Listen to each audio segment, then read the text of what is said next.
I'm totally gonna win. Oh, go Mario, number one.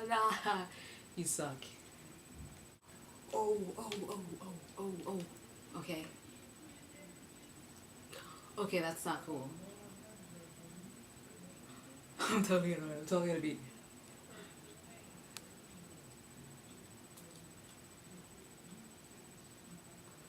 Oh. You cheat. You're such a freaking cheater.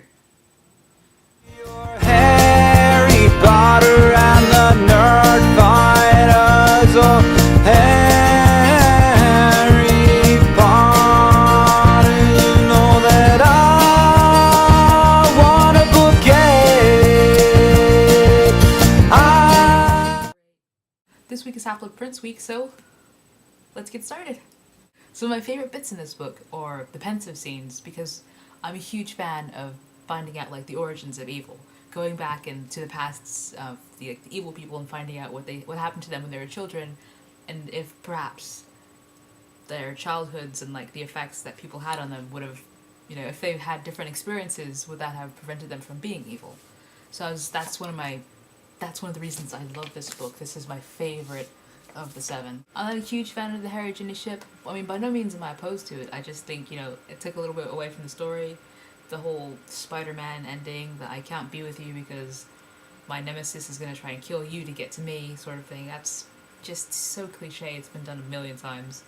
And I just hated to see that in this series. You guys, but I definitely cried at the end when Dumbledore was in the cave.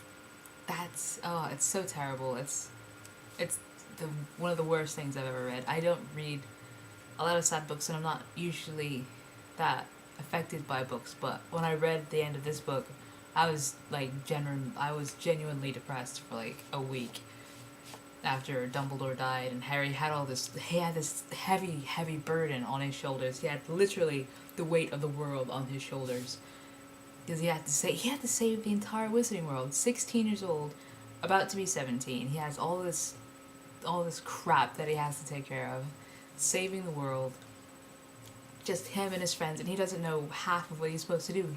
Not even half. He has like 10% of the knowledge that he needs to defeat Voldemort. Plus he has all this animosity towards Snape because he saw him kill Dumbledore and he doesn't know why he did it. He just thinks that because he's evil, because he kind of is, but then he isn't. Ugh. Maybe it's just hindsight, but I feel like I knew the entire time that Snape was good, because if he were to have been bad, that would have just been way too simple. Snape is a very complex character, and if for him to just be bad, that would have just been like saying, well, all bad people are bad, and if they can't be mean and be good, they have to be evil if they're mean. In book 6 we find out about Horcruxes. We have a name to what we found in book 2 in the form of the diary, and it's really quite terrifying, considering like somebody rips their soul by killing someone, and they take that piece of their soul and put it into an object.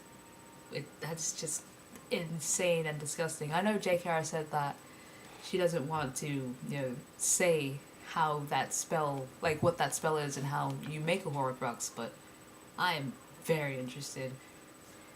Almost more interested in that than I am in what's going on behind the veil. Oh yeah, Simone, I'm sorry to hear about your misfortunate, car break-in and stuff. So come on. Aww. That's a firm hug you got there. And you're a firm hugger. That's a firm hug. Bye! Look what I got my dad for Christmas. Shh.